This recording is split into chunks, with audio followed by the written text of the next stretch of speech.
हरि ओम। स्वस्ति श्री गणेशाय नमः। श्री सरस्वते नमः। श्री परमात्मने नमः। श्री जानकी वल्लभो विजयते। श्री राम कथा रस रसिक प्रभु श्री शंभुनाथ हनुमान।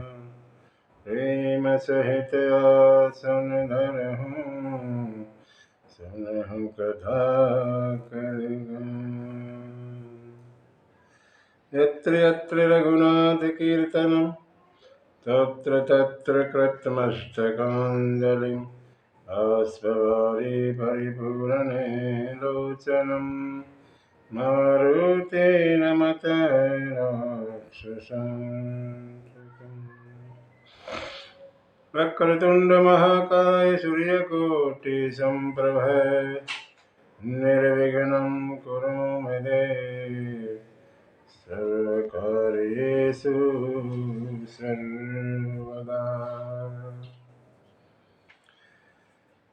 नीलाम्बुजश्यामलकोमलाङ्गं सीतासमारोपितवां भागं बाणो महासायक चारुचापं नमामि रामं रघुवंशनाथम्। आपदां पहर्तारं दातारं सर्वसम्पदां लोकाभिरामं श्रीरामं भूयो भूयो नमाम्यहम्। अञ्जनानन्दनं वीरं जानकी शोकनाशनं कपिसम्मक्षहन्तारं वन्दे लङ्काभयङ्करम्। मङ्गलं भगवान् शम्भु मङ्गलं ऋषभध्वज मङ्गलं पार्वतीनाथो मङ्गलाय तनोहरे।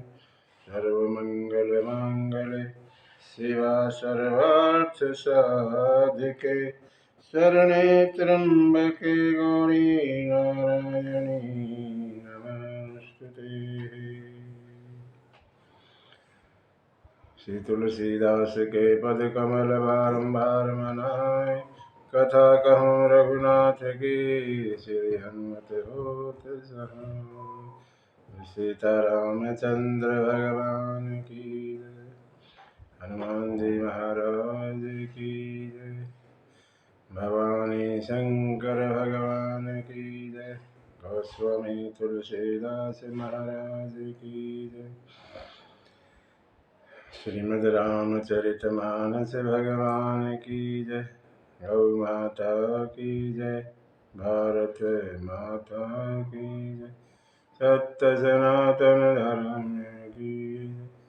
ओम नमः पार्वती पते हर हर महादेव।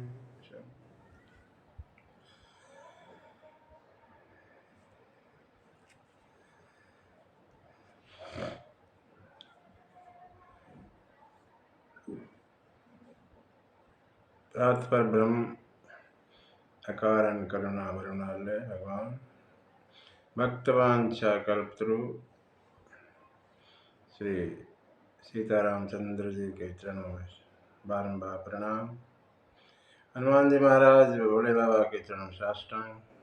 गोस्वामी जी को प्रणाम।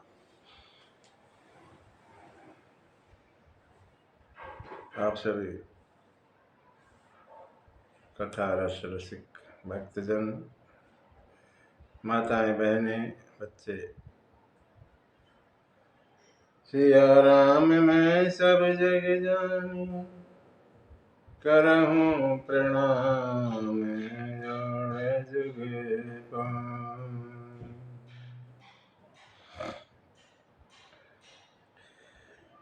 कथा के कर्म को लें। आज की कथा जो है जनकपुर में शुरू होगी। भगवान गुरु विश्वामित्र के साथ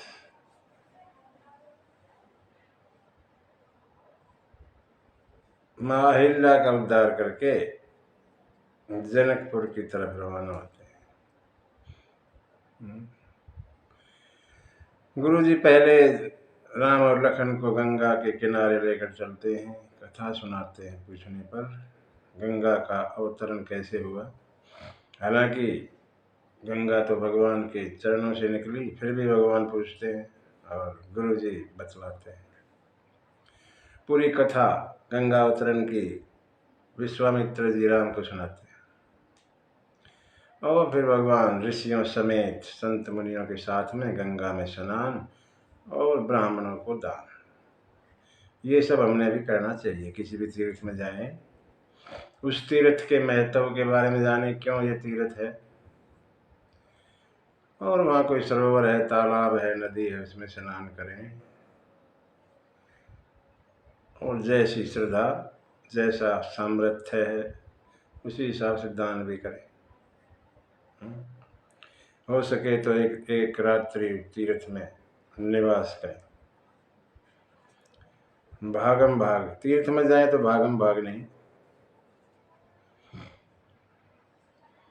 घर की चिंता उस समय छोड़ दें, घर तो वहीं रहेगा। तीर्थ में जाओ तो तीर्थ के हो जाओ।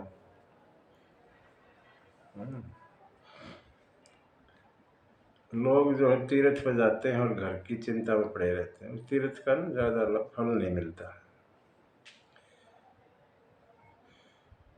तीर्थ के बारे में सोचते रहो। तीर्थ पर कहीं मौका मिले तो सत्संग में शामिल हो जाओ, तभी तीर्थ का फल जो हम चाहते हैं वो मिलता है। इसके बाद गंगा स्नान के बाद प्रभु लखन समेत गुरु जी के साथ आगे चले। यहाँ हर्षी चले, फिर दोबारा भगवान हर्षित हो गए। बीच में थोड़ा सा मायूस हो गए थे अहिल्या के प्रकरण में, भगवान थोड़ा उदास थे। लेकिन जैसे ही गंगा जी में स्नान किया, भगवान हर्षी चले। मुनि वृंद सहाया, मुनियों के साथ में हर्षित होकर चले। और जल्दी ही बेगी विदय नगर नियराया, जल्दी ही जनकपुर आ गया। विधेय नगर, विधेय जनक जी का एक नाम विधेय है। विधेय शरीर का भान नहीं रहता, अपनी देह का भी सोच विचार जनक जी नहीं करते, इसलिए विधेय भी कहा गया उनको। विधेय का नगर, जहाँ विधेय रहते हैं विधेय नगर, जनकपुर में पहुंच गए। पुर रमयता राम जब देखी, हर से अनुज समेत अभिषेकी। जनकपुर की शोभा देखकर भगवान लखन के समेत खूब खुश हो गए, आनंद में आ गए। कितना सुंदर नगर है। पुर नर नारी सुभग सुचि संता, धर्मशील ज्ञानी गुणवंता। जनकपुर के नर नारी शरीर से, तन से सुंदर। 6 विशेषताएं बता दी यहाँ पे गोस्वामी जी ने। सुभग सुचि संता, धर्मशील ज्ञानी गुणवंता, ऐसे जनकपुर के नर नारी। सुभग माने सुंदर, तन से सुंदर हैं। सुचि माने पवित्र, मन से पवित्र हैं।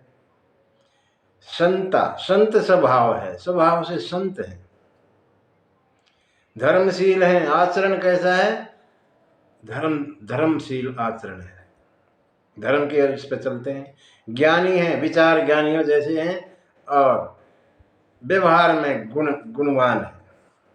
ऐसी 6 विशेषताएं हैं जनकपुर वासियों की। तुलसी बाबा लिखते हैं, कहते हैं जनकपुर में सब सुंदर हैं, अयोध्या में भी सब सुंदर हैं, लेकिन एक नहीं,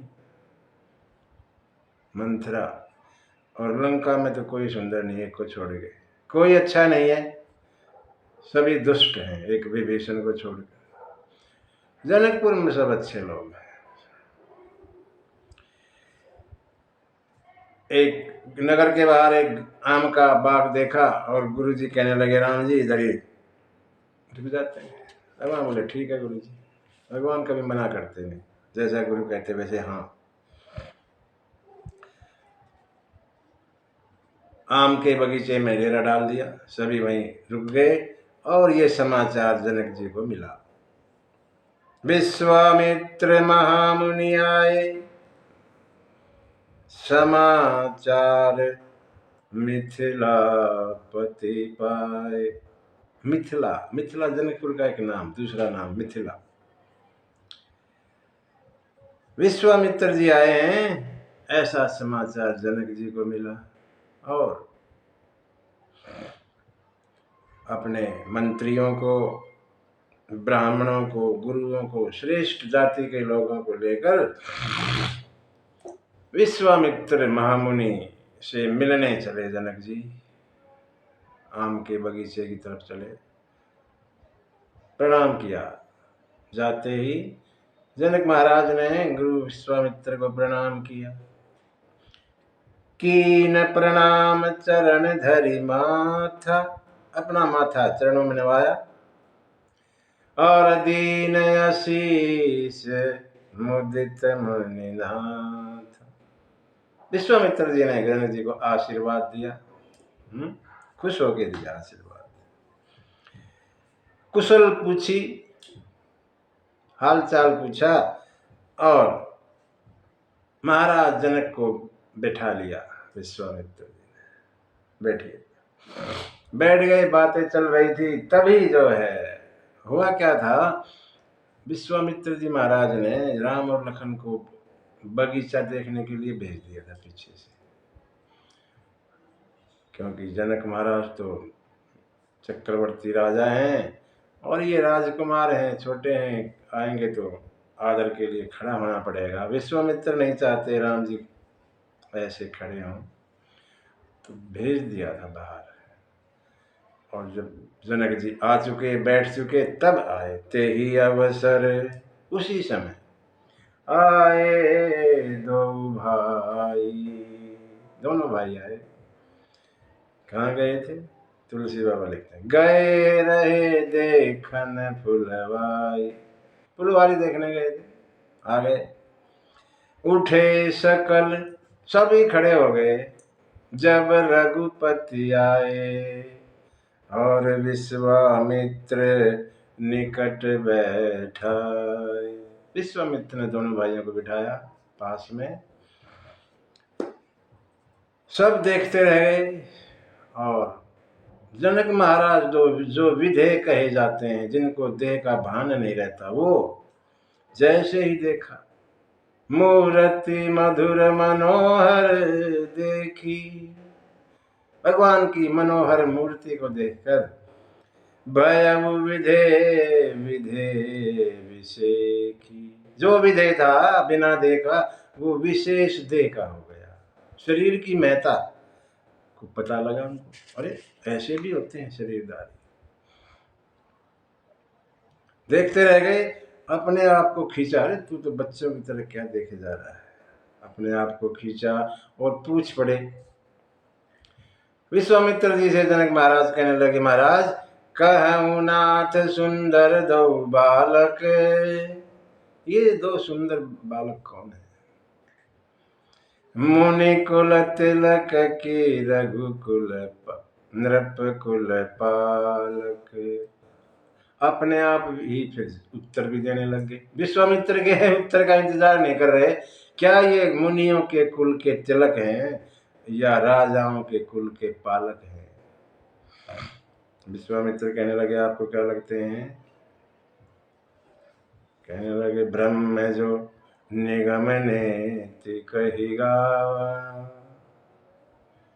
मुझे तो लगता है जो ब्रह्म है, जिसको हम कहते हैं इतना इतना इतना इतना कितना, पता ही नहीं कितना, वही दो रूप में तो नहीं आ गया। उभय भेष धरी की सोई आवा, वही तो दो रूप धारण करके नहीं आ गया। मुझे ऐसा लगता है क्यों लगता है ऐसा? सहज विराग रूप मन मोरा। मेरा मेरा मन वैरागी है, सहज।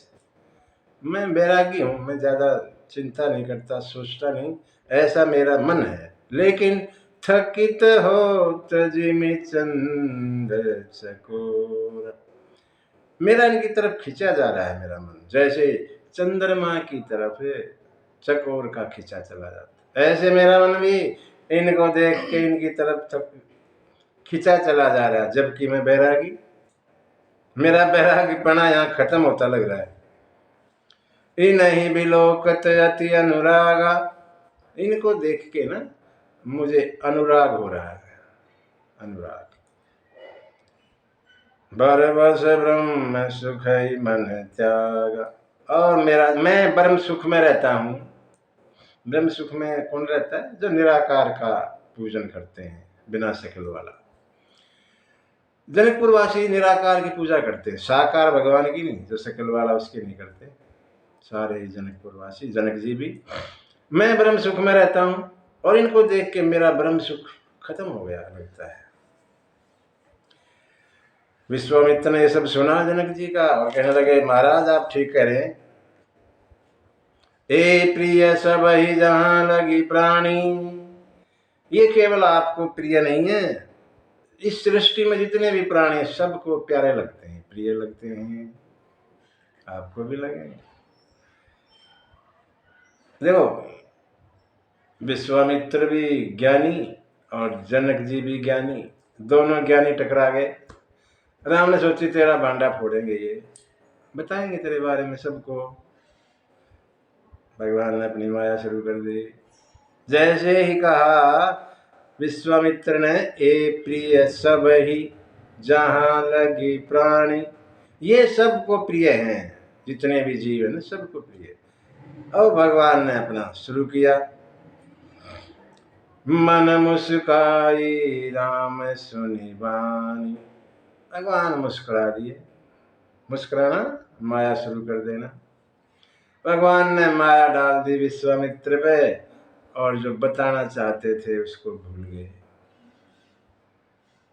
विश्वामित्र बताना चाहते थे कि भगवान है, वो नहीं बता पाए और को बोले जो असल में थे, जो संसार के जीव की तरह थे, वैसा बता दिया। रघुकुल मणि दशरथ के जाए, ये महाराज दशरथ के पुत्र हैं।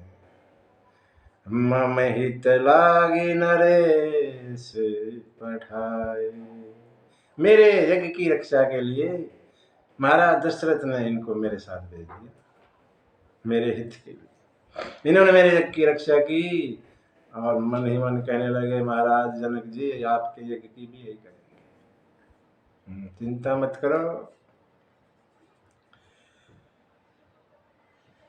जनक महाराज आनंद में और कहने लगे विश्वामित्र जी से, गुरु जी अंदर महल में आइए, यहाँ ठीक है। विश्वामित्र कहने लगे, हम संत आदमी, हमने क्या महल से क्या लेना देना, यही ठीक है।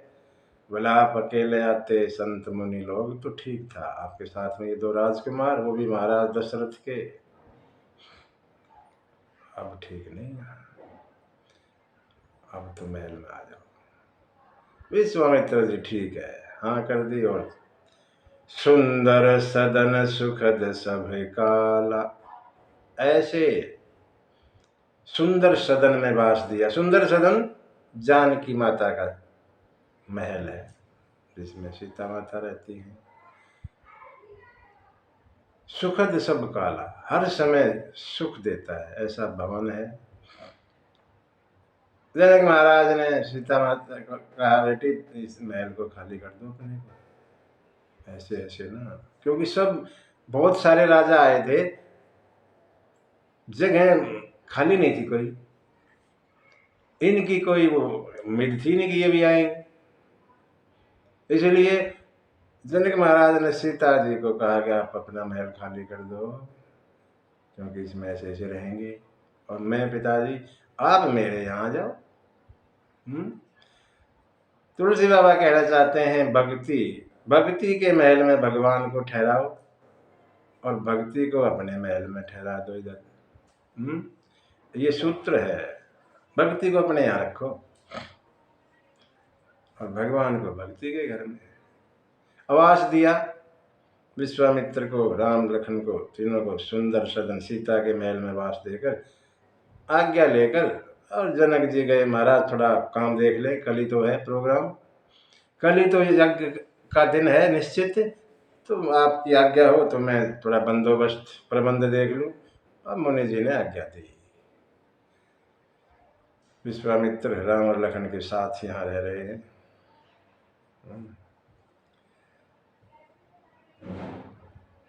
सीतारामचंद्र भगवान की जय।